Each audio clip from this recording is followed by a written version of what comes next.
હાલો મિત્રો, જે આપણે ડીટીના રોપ બનાવીએ એના નારળ બનાવવા માટે જે નરફૂલની જરૂર પડે તે આપણે ભાઈને કહીએ કે આપણે લઈ આવી દઈએ.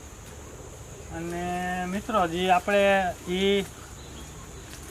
ડીટી નારના રોપ બનાવવા માટે આપણે દેશી નારેલી નરફૂલ માટે દેશી નારેલી પસંદ કરવી જોઈએ.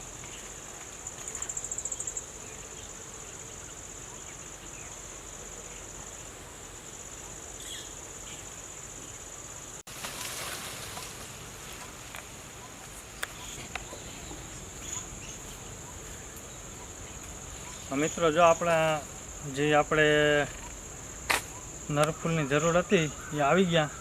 અને આમાં એક વસ્તુનું આપણે ધ્યાન રાખવું પડે કે જે આ રીતના અમુક ફૂલ ખીલી ગયા હોય ને આ રીતના એ દાંડલા જો આપણે કાપીએ ને તો ટૂંકમાં એમાંથી પરાગ નીકળે, બાકી તો પછી કૂણા કાપીએ તો એમાં પરાગ ન નીકળે. અને હા મિત્રો, આવા જ અમારા અવનવા વિડીયો જોવા માટે અમારી ચેનલને લાઈક કરજો, શેર કરજો ને સબસ્ક્રાઈબ કરજો. થેન્ક યુ મિત્રો.